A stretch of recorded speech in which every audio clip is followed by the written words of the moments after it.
जब तक क्लास नहीं हो रहा है तुम लोग देखो, बोर्ड में एक न्यूमेरिकल दिया हुआ है, बोर्ड का जो न्यूमेरिकल है वो क्लियर दिखाई दे रहा है? नहीं सर। क्या नहीं, सब तो क्लियर ही है मेरे, मैं तो वीडियो में देख रहा हूँ कि क्लियर ही है। सर बहुत छोटा लिखा हुआ है सर, दिखाई नहीं दे रहा। अच्छा नहीं ना सर। थोड़ा सा कोशिश, मैं तो एचडी में ही दिया हूँ बोर्ड नहीं पे। दिख रहा सर। अच्छा ठीक है, जस्ट सर बहुत ज्यादा छोटा है सर। हाँ हाँ, सर ज्वाइन करने तो सबको, उसके बाद हम दिखा रहे हैं।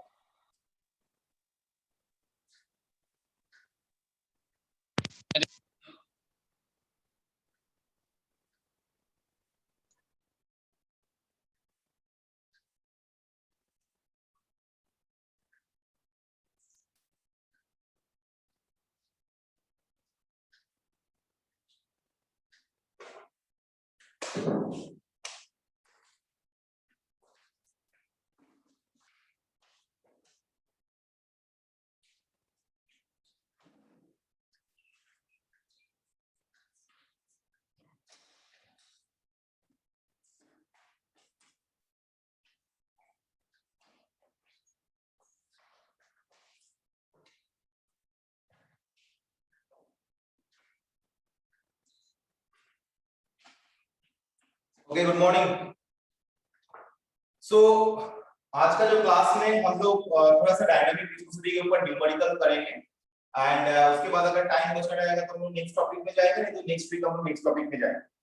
उसके पहले ये क्लास खत्म होने के बाद मूडल को एक बार चेक करना, जो मूडल का लिंक दिया हुआ है उस मूडल में एक बार चेक करना, एक असाइनमेंट दिया हुआ है मूडल में, ठीक है? तुम लोग के लिए एक असाइनमेंट दिया हुआ है, वो असाइनमेंट का सबमिशन का टाइम शुरू होता है आज क्लास खत्म होने के बाद से। मतलब वो असाइनमेंट का तुमको सबमिशन करना है 20, मतलब अभी अगर क्लास खत्म हुआ तो 2 बजे क्लास खत्म होगा, 2 बजे से, आज 2 बजे से लेकर 20 तारीख तक टाइम दिया गया है, 20 तक। ओके, आज 2 बजे से लेकर 20 तारीख तक टाइम दिया गया है 12 बजे। ध्यान से सुन लेना, आज दोपहर 2 बजे से शुरू कर होगा सबमिशन टाइम, और दोपहर 12 बजे 20 तारीख 20 मई को दोपहर 12 बजे के अंदर सबमिशन। सर बोलो सर। सर मेरा मूडल ओपन नहीं हो रहा सर, सर्वर डाउन बता रहा है। वो सर्वर डाउन इसलिए बोलता है क्योंकि तुम लोग पुराना लिंक से मूडल ओपन करने की कोशिश कर रहे हो। मैं एक बार मूडल वाला लिंक आज एक बार ग्रुप में फिर से मैं सेंड कर दूंगा, ठीक है? Okay sir, thank you sir. Okay, submission करने का तरीका तुम लोग को बोल दे रहा हूं। तुम लोग को क्या काम करना है, तुम लोग को अपना कॉपी लेना है, कोई भी कॉपी लो, ठीक है? जस्ट लाइक एग्जांपल लो, एग्जांपल दिखा रहा हूं, ये मेरा एक कॉपी है, ठीक है? ये कॉपी है। स्टूडेंट लोग घुसने में इतना टाइम लेता है ना। ये मेरा एक कॉपी है, तो कॉपी का पहला पेज क्या करोगे, कॉपी जो कॉपी में तुम असाइनमेंट लिख रहे हो वो कॉपी का फ्रंट में जो फ्रंट पेज होगा, उस फ्रंट पेज में अपना नाम, अपना रजिस्ट्रेशन नंबर, ओके, अपना जो सब्जेक्ट का असाइनमेंट है वो, ठीक है, फ्लूइड मैकेनिक्स एंड मशीन, नीचे लिख दो असाइनमेंट 1 और सबमिशन डेट कौन सा तारीख में, ध्यान देना, ठीक है? क्या क्या तुमको लिखना है, तुमको लिखना है अपना नाम, अपना रजिस्ट्रेशन नंबर, कौन सा सब्जेक्ट है, फ्लूइड मैकेनिक्स एंड मशीन, उसके बाद नीचे लिखो असाइनमेंट 1 और उसके बाद date of submission, form page ऐसा रहेगा। उसके बाद सेकंड पेज से अपना क्वेश्चन, या तो क्वेश्चन भी लिख सकते हो या तो क्वेश्चन का नंबर, ध्यान देना, क्वेश्चन का नंबर लिख के उसका आंसर लिख सकते हो, क्वेश्चन भी लिख सकते हो, लिख के आंसर लिख सकते हो, या तो क्वेश्चन का नंबर लिख के उसका आंसर लिख सकते हो। जितना कॉपी हुआ, 1 पेज 2 पेज 3 पेज 4 पेज, जितना भी पेजेस हुआ है उसको अभी क्या करोगे, अपना फोन से पहले फ्रंट पेज को स्कैन करके फिर स्कैन करोगे, फिर जितना आंसर शीट है वो सारा पेजेस को स्कैन करोगे, करके एक पीडीएफ बनाओगे, पीडीएफ बना के मूडल में जाके सबमिशन करोगे, ठीक है? मूडल में टोटल 250 MB 250 MB तक सबमिशन हो सकता है, और सबमिशन एक ही बार होगा, बार बार नहीं होगा। तो एक बार अगर सबमिशन कर दोगे, फिर अगर उसको चेंज करने का कोशिश करोगे तो वो चेंज नहीं होगा। तो इसीलिए मैं बार बार बोल रहा हूँ, ध्यान देना, क्योंकि मेरा हर एक टॉपिक चैप्टर लगभग एंड करते हुए मैं एक या हर चैप्टर के बेसिस पे 2 असाइनमेंट दूंगा। जो जिस तरीके का क्वेश्चन मैं दूंगा वो क्वेश्चन सेमेस्टर में आता है तो उसको प्रैक्टिस करने के लिए दिया जाएगा और ये असाइनमेंट का मार्क्स भी होगा। तो 25 मार्क्स का एक असाइनमेंट मैं क्वेश्चन ऑलरेडी दे चुका हूँ।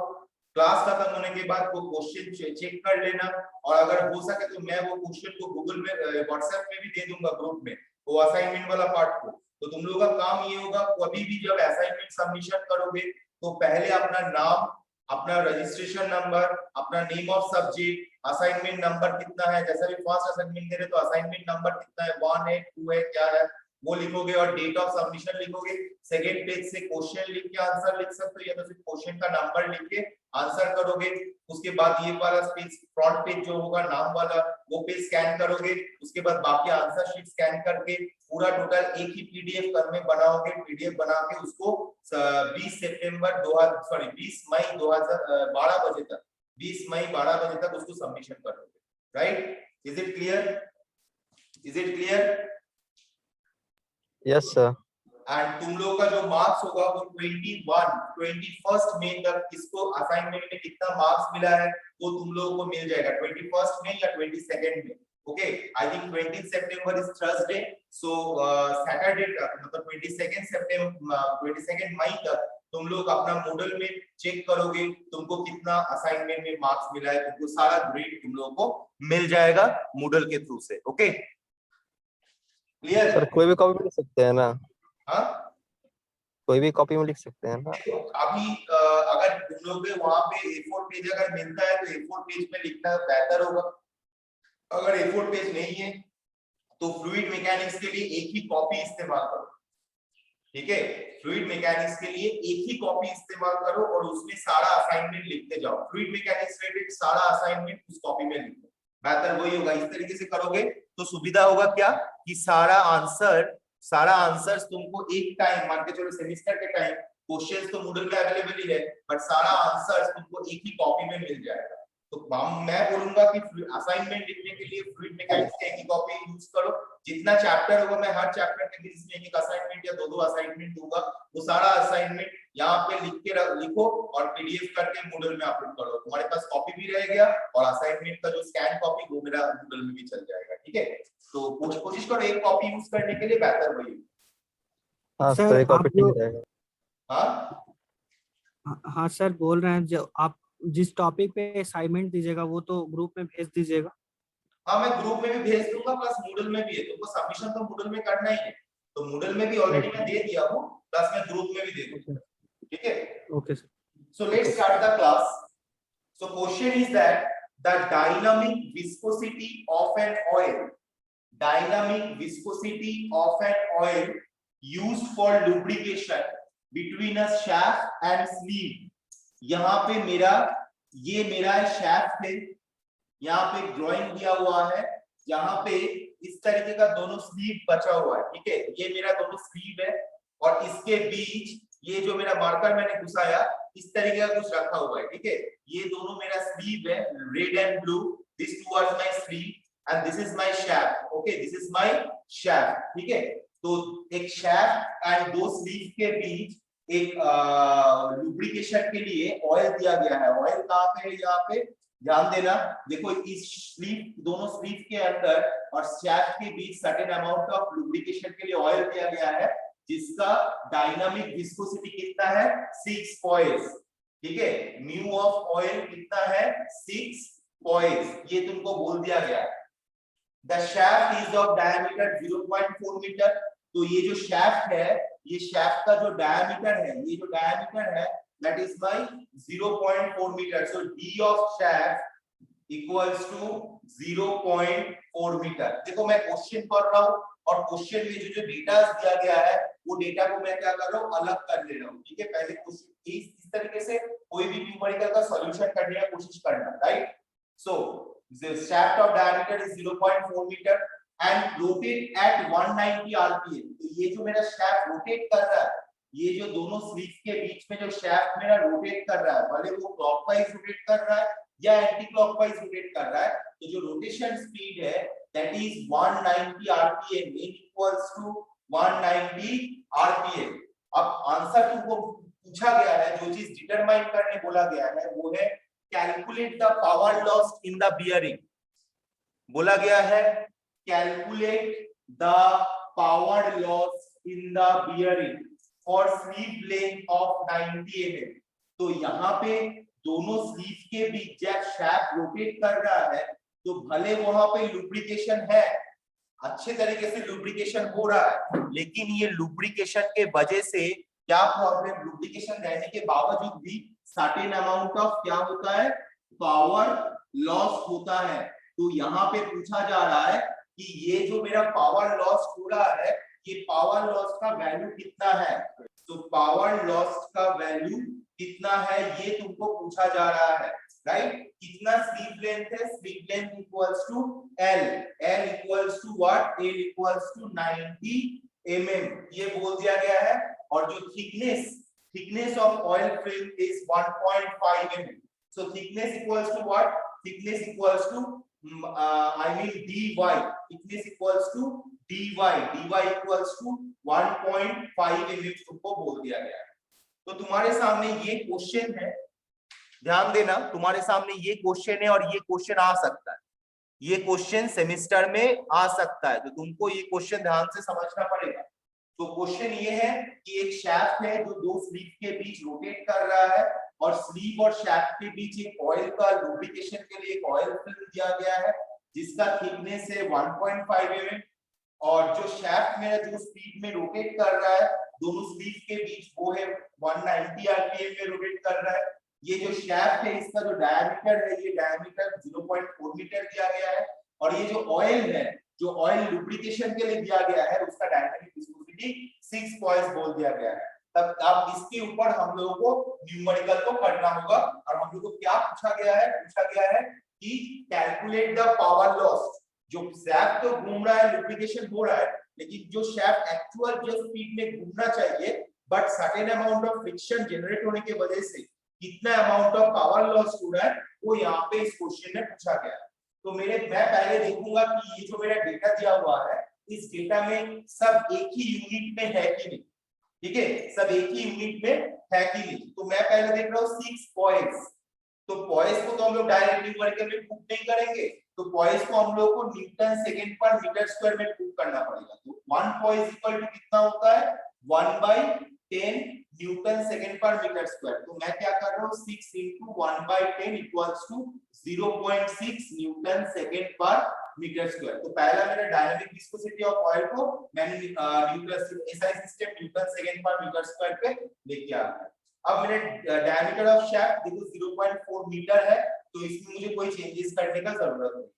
स्पीड मेरा 190 आरपीएम में, रोटेशन पर मिनट है, यहाँ पे मेरा मिनट है, तो इसको भी मुझे कोई चेंजेस करने का जरूरत नहीं है। L इक्वल्स टू 90 mm है, तो इसको मुझे मीटर में कन्वर्ट करना है क्योंकि सारा सिस्टम को एक ही यूनिट सिस्टम में लेके आना है।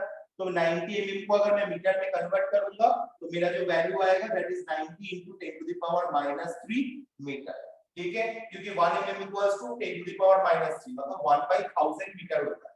dy इक्वल्स टू थिकनेस कितना बोल दिया गया है, 1.5 mm, ये भी मेरा mm में है, तो इसको मुझे मीटर में कन्वर्ट करना पड़ेगा, दैट इज 1.5 × 10⁻³ मीटर हुआ। अब मेरे पास देखो यहाँ पे जो भी वैल्यूज दिया गया है, जो भी डेटा दिया गया है, वो डेटा सब देखो डायनामिक विस्कोसिटी रिलेटेड डेटा दिया गया है, डायनामिक विस्कोसिटी रिलेटेड डेटा दिया गया है। तो मेरे पास डायनामिक विस्कोसिटी का क्या फार्मूला है, tau equals to mu into du/dy, right, यही मेरा फार्मूला है, tau equals to mu into du/dy। तो अब मेरा यहाँ पे ध्यान दोगे, मेरा यहाँ पे u का वैल्यू कितना है, ठीक है, u का वैल्यू कितना है, लेकिन देखो यहाँ पे u, यहाँ इस इक्वेशन में मुझे क्या क्या चीज का वैल्यू मुझे इस क्वेश्चन से मिल जा रहा है, म्यू मुझे मिल जाएगा, dy मुझे मिल जाएगा, बट du मुझे नहीं मिलेगा। क्लियर है ना, du मुझे नहीं मिलेगा, तो मुझे du का वैल्यू निकालना है। और देखो u निकालने के लिए मेरे पास तो कोई यहाँ पे डेटा नहीं दिया हुआ है, तो मैं u कैसे निकालूं, तो u का जो फॉर्मूला है u इक्वल्स टू π/dn/60, ये मेरा कोई भी शाफ्ट रिलेटेड या शाफ्ट का अगर स्पीड रिलेटेड कोई वैल्यू अगर दिया जाता है और शाफ्ट का अगर डायमीटर हम लोग को पता है तो हम लोग उस शाफ्ट का वेलोसिटी निकालने के लिए ये फॉर्मूला यूज करते हैं u equals to pi D N by 60। तो u equals to pi D N by 60 अगर होता है तो यहाँ से u पाई d का वैल्यू 0.4, n का वैल्यू 190 rpm डिवाइडेड बाय 60। तो यहाँ से मुझे u का वैल्यू निकलेगा, अगर यहाँ से u का वैल्यू निकलेगा तो कैलकुलेशन करके आएगा 3.98 मीटर पर सेकंड। तो अगर u मेरा 3.98 मीटर पर सेकंड है, ये मेरा u फाइनल है, और अगर मेरा u इनिशियल, कोई भी चीज का इनिशियल वेलोसिटी क्या होता है 0, तो u final minus u initial, तो मेरा du कितना आएगा, du आएगा u final minus u initial. तो यहाँ पे आएगा कितना 3.98 माइनस 0 इक्वल्स टू 3.98 मीटर पर सेकंड। तो मेरे पास u का वैल्यू आ गया, मेरे पास u का वैल्यू आ गया। तो अब मैं टाउ निकाल सकता हूँ, ध्यान देना, टाउ निकाल सकता हूँ। टाउ मतलब क्या होगा, तब टाउ इक्वल्स टू u का वैल्यू है 0.6, du का वैल्यू है 3.98 और dy का वैल्यू है 1.5 into 10 to the power minus 3। तो यहाँ से मेरा टाउ का वैल्यू आ जाएगा। टाउ इस कैलकुलेशन करके अगर देखूंगा तो टाउ का जो वैल्यू आ रहा है दैट इज माय 1592 न्यूटन पर मीटर स्क्वायर। तो मेरा शियर स्ट्रेस का वैल्यू मेरे पास आ गया है, ठीक है। अब अगर शियर स्ट्रेस का वैल्यू अगर आ गया है तो मैं शियर स्ट्रेस इक्वल्स टू मैं क्या बोल सकता हूँ, शियर स्ट्रेस इक्वल्स टू होता है force per unit area. Strength of material याद करो, शियर स्ट्रेस इक्वल्स टू होता है force per unit area, right. तो फोर्स पर यूनिट एरिया जब हुआ, ध्यान देना, फोर्स पर यूनिट जब एरिया हुआ तो मैं यहाँ से फोर्स का वैल्यू कितना है वो मैं निकाल सकता हूँ। तो फोर्स इक्वल्स टू, क्योंकि मुझे पावर लॉस निकालना है, ध्यान देना, मुझे पावर लॉस निकालना है, और पावर लॉस का जो फॉर्मूला होता है वो होता है 2 pi nt by 16। Power loss का जो फॉर्मूला है वो फॉर्मूला होता है 2 पाई nt बाई 60, राइट। तो यहाँ पे n का वैल्यू मुझे पता है, लेकिन t जो है ये है मेरा टॉर्क, t जो है इसका ये है मेरा टॉर्क, राइट, टॉर्क t। तो मुझे टॉर्क का वैल्यू बेसिकली निकालना है। तो टॉर्क का वैल्यू निकालने के लिए मुझे चाहिए इस तरीके से मैं टॉर्क का वैल्यू में आ रहा हूं। देखो मैंने पहले क्या किया, Newton's law of viscosity tau equals to v into du by dy करके मैं वहां से du का वैल्यू निकाल के मैंने टाउ का वैल्यू निकाला। अब टाउ इक्वल्स टू होता है शियर स्ट्रेस, तो tau equals to force per unit area. तो यहां से मैं अगर फोर्स निकालूंगा तो फोर्स इक्वल्स टू होता है टाउ इनटू एरिया। टाउ का वैल्यू है 1592 और एरिया का मतलब क्या है, एरिया यहाँ पे है शाफ्ट। शाफ्ट मतलब वो बेसिकली किस तरीके का होता है, वो बेसिकली सिलिंड्रिकल शेप का होता है। सिलिंड्रिकल शेप मतलब इस तरीके का शेप का होता है। देखो मेरे पास जो भी सामान है उससे मैं तुम लोगों को समझाने का कोशिश कर रहा हूँ, ठीक है। तो शाफ्ट बेसिकली सिलिंड्रिकल शेप का होता है, और ये मेरा क्या शेप है, ये मेरा सिलिंड्रिकल शेप है। तो ये सिलिंड्रिकल शेप का अगर मैं एरिया, सरफेस एरिया, या जो जिसको हम लोग बोलते हैं सर्कमफरेंशियल एरिया को अगर मुझे निकालना है तो सर्कमफरेंशियल एरिया का क्या फॉर्मूला होता है, दैट इज होता है सिलिंड्रिकल बॉडी के लिए pi into capital D into L, pi into capital D into L. देखो ये मेरा एरिया का फॉर्मूला है, area is equal to pi into capital D into L. तो यहाँ पे मैंने पाई का वैल्यू मैं पुट करूंगा 3.14, डी का सॉरी पाई का वैल्यू 22/7 वो जो वैल्यू आता है वो वैल्यू पुट करूंगा। डी का वैल्यू देखो यहाँ पे बोल दिया गया है 0.4 metre, diameter of shaft. Length L का वैल्यू बोल दिया गया है 90 mm, जहां से मुझे 90 × 10⁻³ मिला।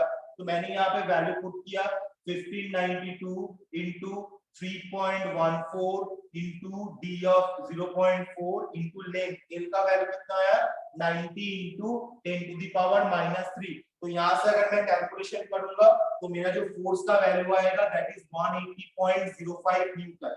ये जो मैं कैलकुलेशन कर रहा हूँ, देखो ये सब कैलकुलेशन तुम लोगों को कैलकुलेटर से करना है, विदाउट कैलकुलेटर इसका इक्वेशन तुम लोगों का सॉल्यूशन कभी नहीं होगा। तो calculator is very much required for मतलब fluid mechanics, strength of material, and even theory of machine, even thermal engineering, even electrical technology engineering, कोई भी सब्जेक्ट पढ़ने जा रहे हो तो कैलकुलेटर का बहुत जरूरी होता है। तो मैं यहाँ पे फोर्स का वैल्यू मिला है 180.05 न्यूटन। अब मुझे मेरे पास फोर्स का वैल्यू आ गया और मुझे क्या निकालना है, टॉर्क निकालना है। तो टॉर्क का जो फॉर्मूला होता है वो होता है T = force into radius. T torque का जो फॉर्मूला होता है, थ्योरी ऑफ मशीन में पढ़ोगे, टॉर्क का जो फॉर्मूला होता है T = force into radius. Radius मतलब d/2, डायमीटर बाय 2। तो यहाँ पे फोर्स का वैल्यू अगर मैं पुट करूंगा 180.05 इंटू डी का जो वैल्यू है मेरा 0.4 डिवाइडेड बाय 2, तो यहाँ से मुझे मेरे पास टॉर्क का वैल्यू आ जाएगा। टॉर्क का वैल्यू कितना आएगा, 36.01 न्यूटन मीटर। तो अभी मेरे पास टॉर्क का वैल्यू आ गया। टॉर्क का वैल्यू को अगर मैं यहाँ पे पुट करूंगा, एन का वैल्यू अगर मैं 190 आरपीएम जो मेरा यहाँ पे दिया हुआ है पुट करूंगा, तो मेरा पावर लॉस का वैल्यू आ जाएगा। तो ये देखो इस न्यूमेरिकल में कितना सारा नया तुम लोगों को सामने फॉर्मूला है। तो मैं प्रोसेस को फिर से मैं रिवाइज कर रहा हूँ कि जो ये न्यूमेरिकल में बोला गया था कि ये शाफ्ट दोनों स्लीव के अंदर रोटेट कर रहा है, इसमें स्लीव का जो लेंथ है वो बोल दिया गया है, शाफ्ट का डायमीटर बोल दिया गया है, स्लीव और शाफ्ट के बीच जो ऑयल फिल्म है उसका थिकनेस बोल दिया गया है, और उस ऑयल का वेलोसिटी बोल दिया गया है, सॉरी विस्कोसिटी बोल दिया गया। अब मैंने पहले क्या किया, मैंने पहले जो भी मेरा डेटा दिया हुआ था वो डेटा को मैंने क्या किया, मैंने अलग कर दिया। डेटा को अलग करने के बाद मैंने क्या किया, सारा डेटा को एक ही यूनिट सिस्टम में रखा, या तो सीजीएस या तो SI. So for our case SI system is very simple, very easy. तो we are converting all the units in the SI system जहां उनके रिक्वायरमेंट हुआ, राइट। तो मेरा पहले डाटा अलग किया, एक ही यूनिट सिस्टम में मैंने मेजरमेंट कर बना लिया सारा यूनिट्स को, सारा वैल्यूज को। उसके बाद मैंने देख रहा हूं तो ये मेरा डायनामिक विस्कोसिटी का रिलेटेड न्यूमेरिकल है, डायनामिक विस्कोसिटी। तो मुझे यहाँ पे डायनामिक विस्कोसिटी का फार्मूला अप्लाई करना पड़ेगा। तो मैंने जब डायनामिक विस्कोसिटी का फार्मूला अप्लाई किया, tau equals to mu into D by dy, तो मैंने देखा कि भाई म्यू का वैल्यू तो मुझे पता है, dy का वैल्यू पता है, लेकिन du का वैल्यू मुझे पता नहीं है। तो मैंने नया एक फार्मूला जो हम लोग सीखे वो है u = pi into d into n by 60। तो ये मेरा एक नया फार्मूला है, u = pi into d into n by 60। d का वैल्यू मुझे बोल दिया गया है, n का वैल्यू मुझे बोल दिया गया है। मैंने u फाइनल मेरा वैल्यू निकल गया, दैट इज 3.98 मीटर पर सेकंड। तो ये u फाइनल जो है और u इनिशियल तो मेरा 0 होगा, क्योंकि शाफ्ट का इनिशियल जो वेलोसिटी है वो तो मेरा 0 है। उसके बाद शाफ्ट जब घूमना शुरू किया तब वो 3.98 मीटर पर सेकंड में घूमना शुरू किया, तो मेरा du मेरा निकला है। तो मैं वहां से टाउ निकाला, ठीक है। अब जब मैंने टाउ निकाला तो मुझे पता है कि shear stress equals to force per unit area. कोई भी स्ट्रेस, शियर स्ट्रेस बोलो, टेंसाइल स्ट्रेस बोलो, कंप्रेसिव स्ट्रेस बोलो, कोई भी स्ट्रेस जो होता है that is equals to force per unit area. तो वहां से मैंने फोर्स को equals to tau into area किया। अब सिलेंडर बॉडी का एरिया जो होता है वो होता है पाई इनटू डी इनटू एल, ठीक है। तो मैंने यहाँ पे फॉर्मूला पुट किया, मेरे पास फोर्स का वैल्यू आ गया। अब मेरे पास जब फोर्स का वैल्यू आ गया तो मुझे एक्चुअल पावर लॉस का क्या फॉर्मूला है, power loss equals to 2 pi nt by 60। Power loss equals to 2 pi nt by 60। तो मेरा यहाँ पे सिर्फ टॉर्क का वैल्यू अननोन है, तो मैंने क्या किया, टॉर्क का जो वैल्यू है फॉर्मूला है T equals to F into D by 2। T equals to F into D by 2। D के जगह में D का वैल्यू पुट किए, फोर्स का जगह में फोर्स का वैल्यू पुट किए, और मुझे टॉर्क का वैल्यू आ गया ये 36.01 न्यूटन मीटर। अब ये वैल्यू मैंने यहाँ पे पुट करूंगा और मेरे फॉर्मूला को अगर मैं जो वैल्यू मुझे रिक्वायर्ड है वो अगर पुट करूंगा तो मेरे पास पावर लॉस का फॉर्मूला, पावर लॉस का जो वैल्यू है वो मेरे पास आ जाएगा। अब मुझे बताओ इस न्यूमेरिकल में किसी को कोई डाउट है? Any doubt in this numerical? Any doubt in this numerical?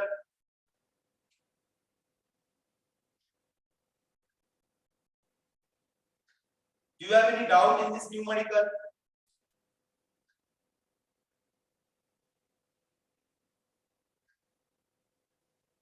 अरे बोलो हाँ या ना बोलो। No sir.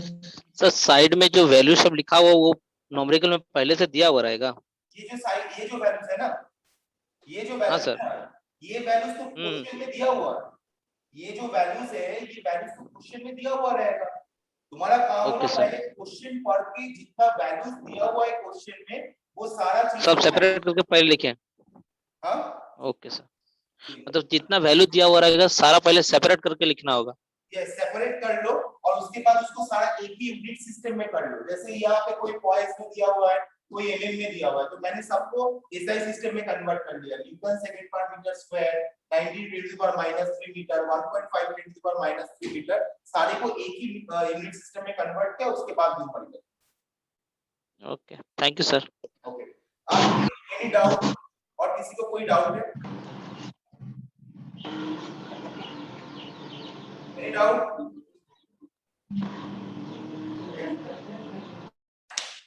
तो मैं I am going to the next numerical.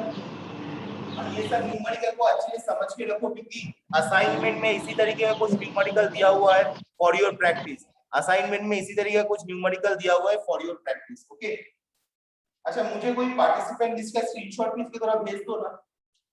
कोई पार्टिसिपेंट लिस्ट का स्क्रीनशॉट खींच के थोड़ा भेज दो ना मुझे।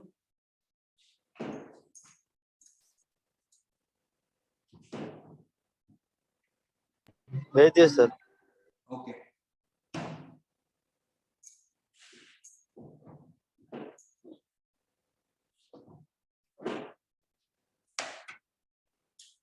so next numerical,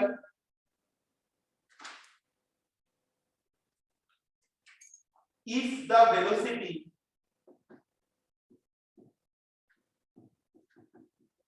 दिखाई दे रहा है, ये वाला साइज दिखाई दे रहा है, दिखाई दे रहा है? Yes sir. यस सर, दिखाई दे रहा। Okay, Yes, if sir. the velocity profile, if the velocity profile of a fluid over a plate, if the velocity profile of a fluid over a plate is parabolic,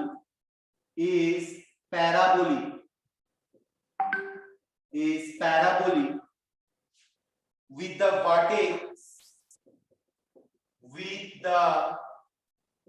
vertex 20 centimeter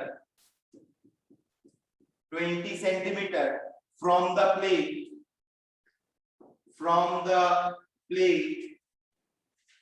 where the velocity is 120 meter per second, where the velocity is 120 centimeter per second, 120 centimeter per second. So calculate velocity gradient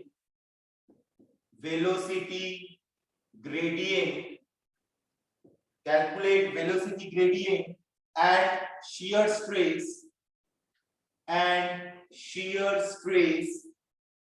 at a distance of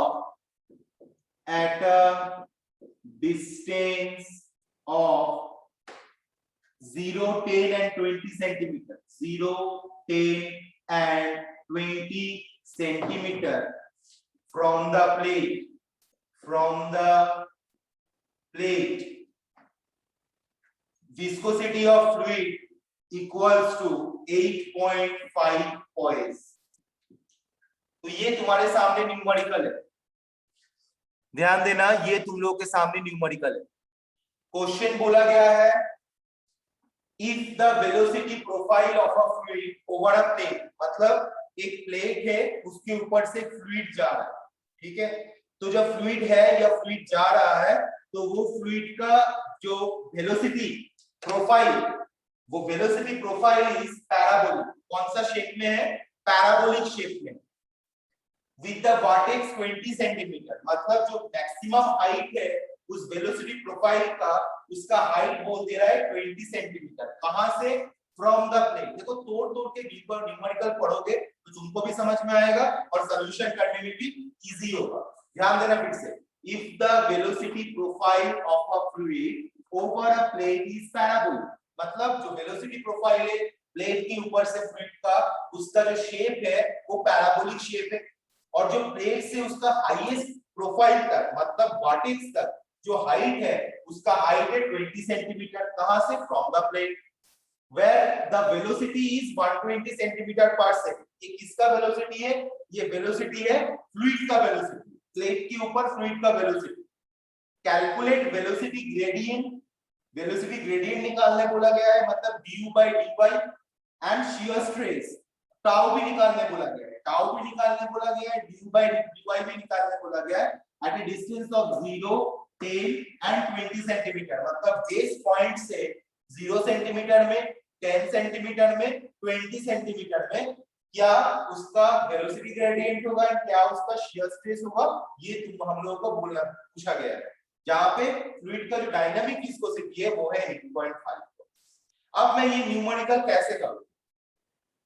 किसी को कोई भी idea ये numerical किस तरीके से करेंगे? कोई मुझे बताएगा? Anybody having any idea? किसी को कोई भी आइडिया? थोड़ा आप रिस्पांस करो, कोई भी आइडिया, थोड़ा रिस्पांस करो। सर पहले सेपरेट करेंगे सर, पहले पहले पहले सबको सेपरेट करेंगे। पहले सबको सेपरेट करेंगे, ठीक है, चलो पहले सबको सेपरेट करते हैं। So with the vertex 20 centimetre from the plate, तो वर्टेक्स का जो डिस्टेंस मतलब maximum distance y equals to 20 centimetre बोल दिया, y इक्वल्स टू 20 सेंटीमीटर बोल दिया गया। u equals to 120 centimetre per second, तो u equals to 120 centimetre per second बोल दिया। Calculate velocity gradient and shear stress at a distance of this distance from the plate. Dynamic viscosity कितना बोल दिया गया? 8.5 points।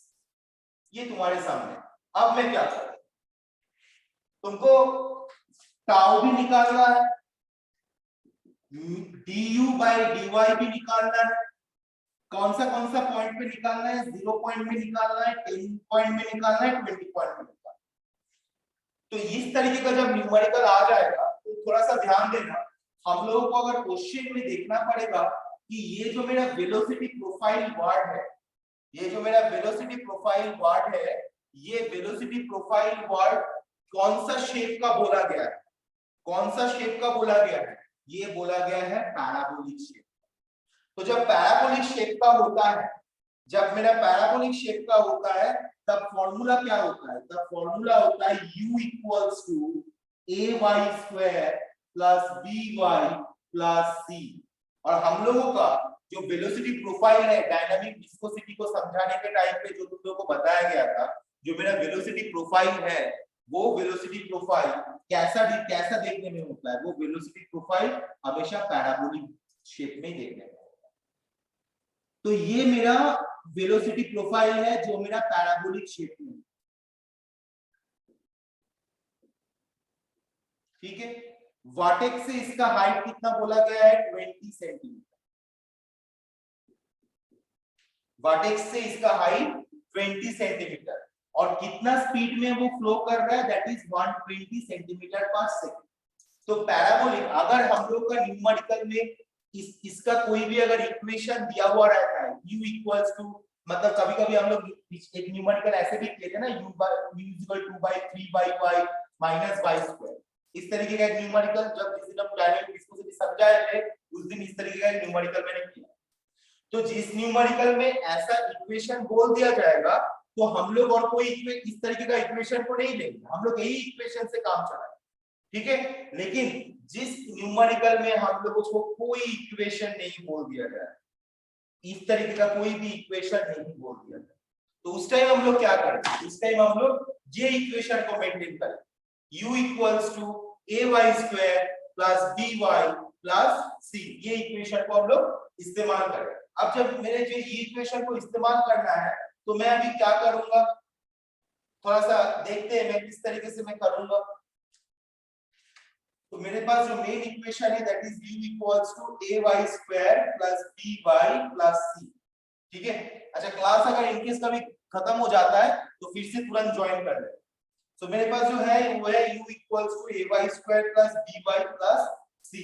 यहाँ पे a b c ये सब कांस्टेंट, a b c ये सब पैराबोलिक कर्व का कांस्टेंट।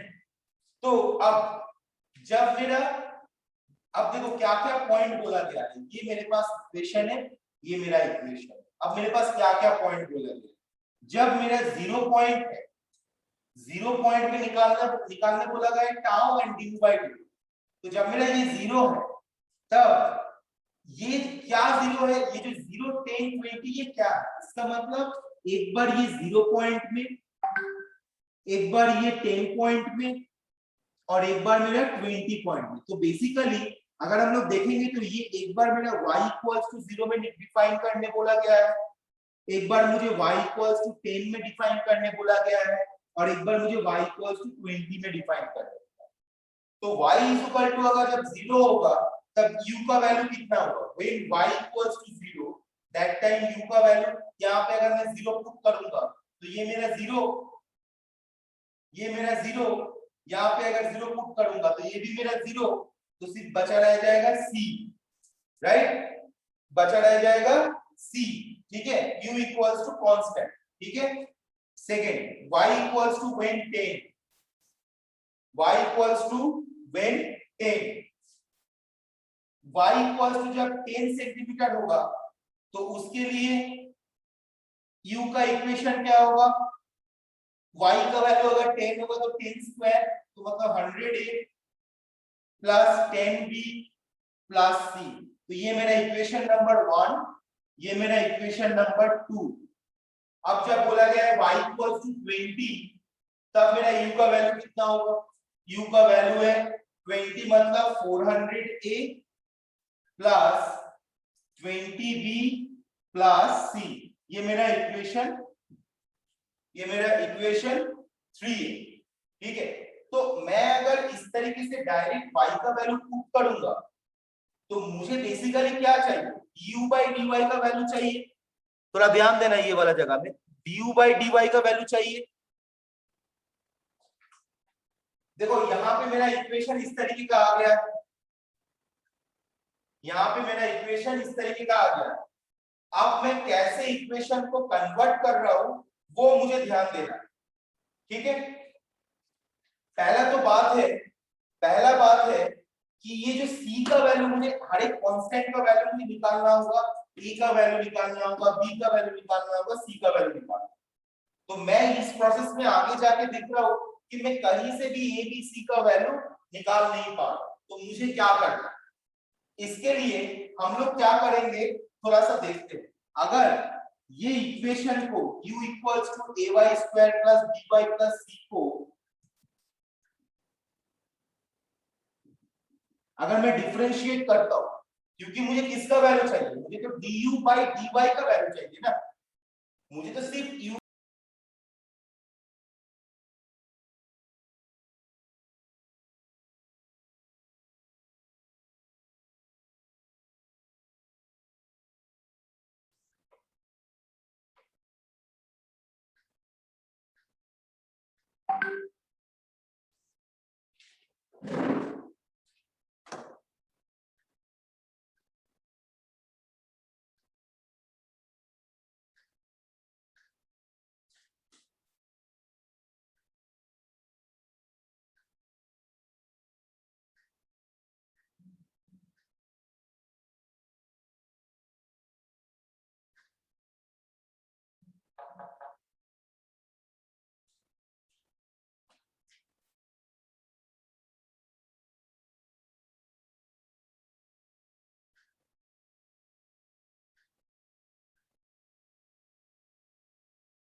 आइए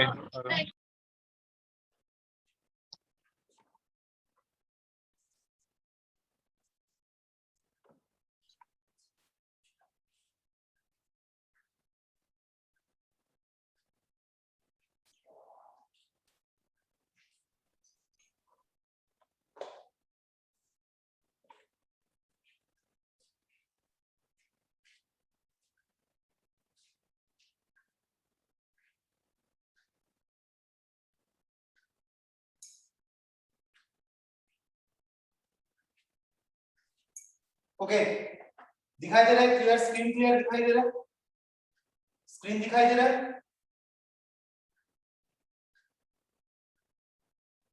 स्क्रीन क्लियर? Yes sir. दिख रहा है सर, तो मैं दिख रहा है सर। ओके ओके, थोड़ा सा मैं फिर से मैं कर रहा हूँ न्यूमरेटर, किस तरीके से कर रहा हूँ देखो। तो हम अभी इस पोर्शन में है, मैंने अभी न्यूमेरिकल शुरू नहीं किया, मैंने बस चीज देखा हो कि जो पैराबोलिक होता है, पैराबोलिक के लिए मेरा किस तरीके का कार्व रहता है, that is u equals to a/2 plus b plus c। अगर इन केस कभी मेरे पास इक्वेशन बोल दिया जाता है तो मैं ये इक्वेशन को यूज नहीं करूंगा, लेकिन अगर इक्वेशन नहीं बोल दिया जाएगा तो मैं ये इक्वेशन यूज करूंगा, u equals to a/2 plus b plus c। अब मैं चीज देखूंगा, मैं बाउंड्री कंडीशन को थोड़ा सा अभी ध्यान पे रखूंगा। What is the condition of the boundary?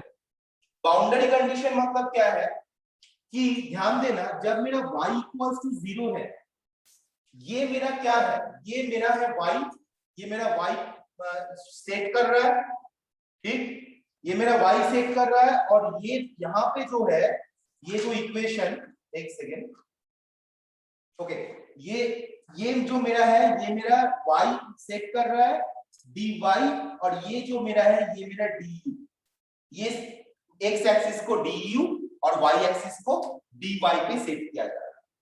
अब जब मेरा y जब मेरा 0 है, y जब मेरा 0 है, तो उस कंडीशन में अगर देखा जाए तो ये जो वेलोसिटी ग्रेडियंट भी मेरा 0 है। अगर मेरा y इक्वल्स टू 0 है तो मेरा उस कंडीशन में देखा देखेंगे तो मेरा वेलोसिटी ग्रेडियंट भी 0 हो जाता है। कैसे कैसे थोड़ा ध्यान देना, अगर इस इक्वेशन को अगर डेरिवेशन करते du बाय dy तो मेरा आता है 2ay plus b plus c, 2ay plus b plus c, ठीक है। ये मेरा जब condition number A, boundary condition A में जब बाउंड्री कंडीशन यहाँ पे according to the diagram, when y equals to 0, that time du by dy will be 0. When y equals to 0, that time du by dy will be 0, मतलब u भी मेरा 0 होगा।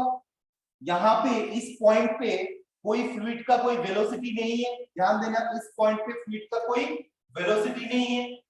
तो जब फ्लूइड का कोई वेलोसिटी नहीं है, इसका मतलब है u equals to 0, y equals to 0, मतलब ये भी मेरा 0, ये भी मेरा 0 प्लस c, सो c का वैल्यू कितना आया, c का वैल्यू आया 0। और एक बार रिपीट कर रहा हूं, वेलोसिटी डायग्राम में जो मेरा 0 पॉइंट है, इस पॉइंट पे ना कोई y थिकनेस है, ना कोई y का वैल्यू है, ना कोई u का वैल्यू है, राइट। तो फॉर दैट केस u की जगह पे मैंने 0 पुट किया, when y equals to 0, u की जगह में मैंने 0 पुट किया, यहाँ पे मैंने 0 पुट किया, यहाँ पे मैंने 0 पुट किया, c, तो c का वैल्यू कितना आया मेरा, c का वैल्यू आया मेरा 0, ठीक। अब when y equals to 20 centimetre, मैं एकदम बीच वाला नहीं ले रहा हूं, मैं 10 सेंटीमीटर नहीं ले रहा, मैं 20 सेंटीमीटर में जा रहा हूं। जब मेरा y 20 सेंटीमीटर है तो उस टाइम u का वैल्यू कितना है, 120 सेंटीमीटर पर सेकंड, u का वैल्यू कितना है, 120 सेंटीमीटर पर सेकंड। तो जब y 20 है, u का वैल्यू 120 सेंटीमीटर पर सेकंड, तो उस टाइम दैट देना dy by dy y 20 होगा dy by dy, तो उस टाइम जो du by dy ये जो value, that value equals to 0 होगा। कैसे, dy dy मतलब velocity gradient, rate of change of velocity, rate of change of velocity. इसका मतलब इस पॉइंट पे rate of change of velocity बहुत कम होता है, और इस पॉइंट पे, बीच वाला पॉइंट पे rate of change of velocity बहुत ज्यादा होगा, क्योंकि ये जो मेरा फर्स्ट लेयर है, ये जो मेरा फर्स्ट लेयर है और ये जो मेरा सेकेंड लेयर है, ये फर्स्ट लेयर और सेकेंड लेयर के बीच जो रेट ऑफ चेंज होता है du by dy होगा, और फर्स्ट लेयर और फोर्थ लेयर के बीच जो मेरा रेट चेंज इन वेलोसिटी और rate of change of velocity होगा, वो ऑब्वियसली ज्यादा होगा क्योंकि वो डिफरेंस इतना डिफरेंस क्रिएट कर रहा है, इसलिए rate of change of velocity ज्यादा है। यहाँ पे rate of change of velocity बहुत ही कम होता है, its comparison to the zero, so for that case du by dy equals to 0। तो मेरा c का वैल्यू निकल गया है, du by dy equals to मेरा 0 निकला जब मेरा y इक्वल्स टू 20। लेकिन मैं अभी a और b का वैल्यू मुझे निकालना है, तो मैं कैसे निकालूंगा a और b का वैल्यू? a और b का वैल्यू निकालने के लिए मैं फर्स्ट इक्वेशन पुट कर रहा हूं, u when y equals to 20 that time u equals to 120 centimetre per second. तो मैं फार्मूला में पुट कर रहा हूं, ये फार्मूला में 120 इक्वल्स टू 20 होल स्क्वायर मतलब 400a प्लस by मतलब 20b प्लस c का वैल्यू कितना आया है? c का वैल्यू आया है 0, तो मैंने इसको नहीं लिखूंगा, मतलब c का वैल्यू मेरा 0 आ गया, 400a प्लस b। ओके, और अगर यही इक्वेशन को y इक्वल्स टू 20 के लिए अगर मैं डिफरेंशिएट करूंगा y इक्वल्स टू 20 के लिए, तो मेरा क्या आएगा? du by dy plus 2a plus dy dy equals to 2ay plus b। अगर डिफरेंशिएट करता हूं तो du by dy equal to 2ay plus b। अब मेरा मुझे y जब 20 है तब du by du का वैल्यू कितना है? 0, तो du by dy का वैल्यू 0 पुट किया, y का वैल्यू 20, तो 40a प्लस b। सो यहाँ पे है 40a plus b equals to 0, right? और यहाँ पे 400a plus 20b equals to 120। तो यहाँ से मैंने क्या कर लिख सकता हूँ? b equals to minus 40a लिख सकता हूँ, और b is equal to minus 40a अगर मैं लिखूंगा और इसको अगर b का जगह में मैंने पुट करूंगा तो मुझे a के ऊपर इक्वेशन आएगा, क्या आएगा? 120 equals to 400a plus 40a मतलब माइनस 40a, तो यहाँ मेरे माइनस होगा 20 इंटू 40 मतलब 800 a, ये वैल्यू आएगा 400a minus 800a, 400a minus 800a, ये मेरा वैल्यू आएगा। तो 120 इक्वल्स टू कितना वैल्यू आया? Minus 400a। सो a का वैल्यू कितना आएगा? a का वैल्यू कितना आएगा? a का वैल्यू आएगा माइनस 0.3। ध्यान देना मैंने क्या किया, ध्यान देना, y इक्वल्स टू जब 0 है तब u इक्वल्स टू होता है u का वैल्यू भी 0 है। कैसे पता चल रहा है? क्योंकि देखो इस पॉइंट में कोई u नहीं है, कोई वेलोसिटी नहीं है, so for that case y equals to जब 0 तब u इक्वल्स टू 0। तो जब y इक्वल्स टू 0 तब u इक्वल्स टू 0, तो मैंने इस फार्मूला में u का वैल्यू पुट किया, y का वैल्यू पुट किया, तो वहां से मेरा c का वैल्यू आ गया, c इक्वल्स टू 0। अब जब y इक्वल्स टू 20 है तब du by dy equals to 0। इसको मैं कंसीडर कर रहा हूं क्योंकि यहाँ पे जो फर्स्ट लेयर और सेकंड लेयर के बीच जो डिफरेंस है, जो rate of change of velocity, वो बहुत ही नेग्लिजिबल है, but comparison to first layer to fourth layer या थर्ड लेयर या फिफ्थ लेयर या सिक्स्थ लेयर के बीच जो rate of change of velocity है वो बहुत ज्यादा होगा। तो इस कंडीशन में मैंने क्या कर रहा हूँ? y इक्वल्स टू 20 मतलब du by dy equals to 0, क्योंकि y इक्वल्स टू 20 ये मेरा हाईएस्ट हाइट है, हाईएस्ट हाइट है y इक्वल्स टू 20। तो यहाँ पे मैंने क्या किया, जब y इक्वल्स टू 20 तब u का वैल्यू 120 सेंटीमीटर पर सेकंड, यहाँ पे ये क्वेश्चन में बोल दिया गया है। तो मैंने क्या किया, मैंने फार्मूला में पुट किया और पुट करने के बाद मेरा ये इक्वेशन है, और इसको मैंने एक बार डिफरेंशिएट किया, ये फार्मूला को फिर से डिफरेंशिएट किया, तो du by dy equals to ये फार्मूला आया, du by dy का वैल्यू y20 में 0 है, तो मेरे पास ये इक्वेशन है, और वहां से मेरा b माइनस 40, ये वैल्यू को मैंने इस b की जगह में पुट किया और मेरे पास आया a का वैल्यू माइनस 0.3। और अगर a का वैल्यू माइनस 0.3 होता है तो b का वैल्यू कितना आता है? b का वैल्यू आएगा प्लस 12। b का वैल्यू कितना आएगा? प्लस 12, क्योंकि a की जगह पे अगर 0.3 पुट करेंगे, माइनस 0.3 पुट करेंगे, minus minus plus 40 into 0.3 that is equals to 12। तो a का वैल्यू मेरे पास आ गया, b का वैल्यू आ गया, c का वैल्यू आ गया। तो मैं क्या लिख सकता हूँ? यहाँ से मैं लिख सकता हूँ that is u equals to minus 0.3 y square plus 12y, ये मेरा इक्वेशन बना, क्योंकि c का वैल्यू तो मेरा 0 है, तो मेरा इक्वेशन बना u equals to minus 0.3 y square plus 12y, ये मेरा इक्वेशन बना। अब मैं क्या करूंगा, अब मैं इसको डिफरेंशिएट करूंगा, du by dy करूंगा। तो du by dy में अगर करूंगा तो मेरे पास क्या आएगा, minus 0.6y plus 12, minus 0.6y plus 12, ये इक्वेशन आएगा। और मैं फिर से आगे जैसा जीरो, अगर y जब जीरो होगा तब वैल्यू कितना आएगा, du by dy, y जब मेरा जीरो है du by dy मेरा कितना आएगा 12, y जब 10 है du by dy मेरा कितना आएगा, y की जगह मैं 10 पुट करूंगा तो मेरा आएगा माइनस 6 प्लस 12 6, और du by dy 20 जब मैंने पुट करूंगा तब कितना आएगा 12 माइनस 12 प्लस 12। देखो du by dy का वैल्यू जब मेरा y की y जगह मैं 20 पुट करूंगा इस इक्वेशन में तो du by dy का वैल्यू 0 आ रहा है। जब y 10 पुट करूंगा du by dy का वैल्यू 6 आ रहा है, और जब मेरा y 0 पुट करूंगा तो dy dy का वैल्यू 12 आ रहा है। ठीक, तो मेरा du by dy का वैल्यू अगर आ जाएगा तो मैं du by dy का वैल्यू 0 के लिए एक बार पुट करके टाउ निकाल सकता हूं, 10 के लिए एक बार पुट करके टाउ निकाल सकता हूं, 20 के लिए एक बार पुट करके टाउ निकाल सकता हूं। तो इस तरीके से मेरा 0 10 एंड 20 के लिए du by dy निकलेगा, और 0 10 20 के लिए टाउ 0 टाउ 10 एंड टाउ 20 निकलेगा। तो मेरा जो क्वेश्चन में बोला गया है कि calculate the velocity gradient and shear stress at a distance of 0 10 and 20, वो मेरा मिल जाएगा। क्लियर हुआ, ये न्यूमेरिकल क्लियर हुआ,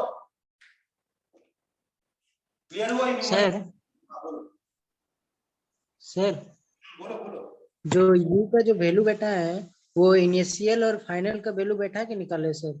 कौन सा वाला, और एक बार सर जो u का वैल्यू है ना सर, जो एक बार 0 लिए और एक बार 20 लिए है ना सर u का वैल्यू। हाँ, ये यहाँ पे एक बार y जब मेरा 0 है तब u का एक बार वैल्यू 0 आया, y जब 20 है तब u का वैल्यू 120 सेंटीमीटर। ये कहाँ से आया, यही बात है ना, यही क्वेश्चन है ना। नो सर, सर ये नहीं है सर, जैसे y इक्वल टू 20 लिए ना सर 10 लेके क्यों नहीं किए 10 के लिए इसलिए नहीं, y equal. Okay okay okay, क्योंकि मैं वेलोसिटी डायग्राम से y जब मेरा 0 है तब मेरा यहाँ पे ये पॉइंट आ रहा है, तो उस टाइम मेरा u मेरा 0 ही होगा, क्योंकि according to diagram there is no velocity.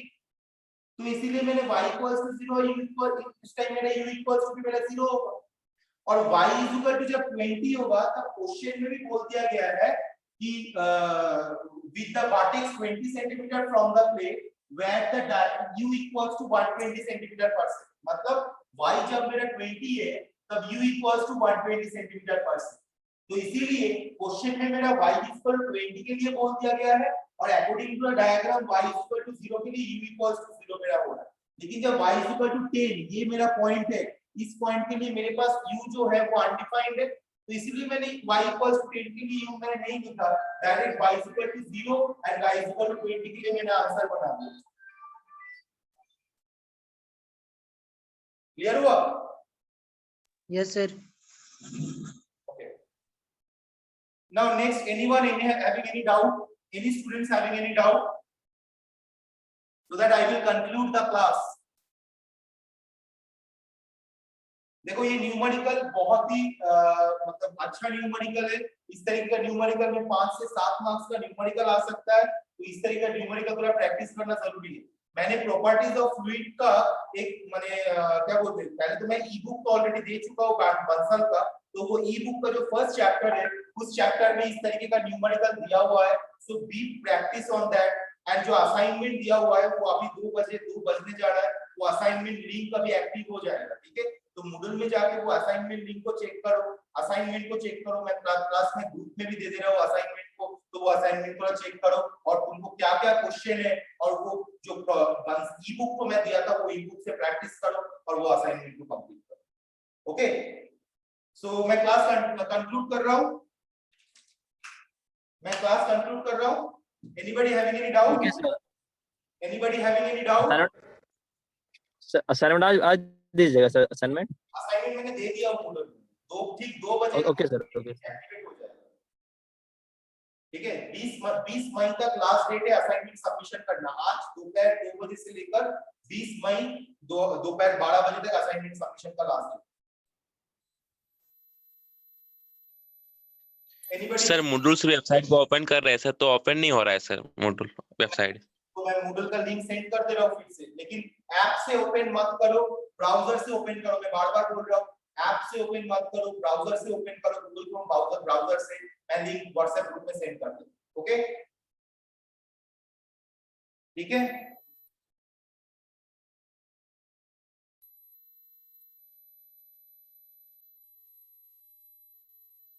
ठीक है, okay sir. so thank you everyone for attending the class. Thank you.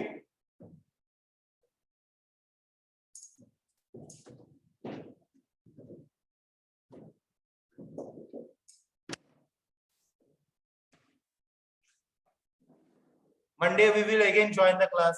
Thank you everyone.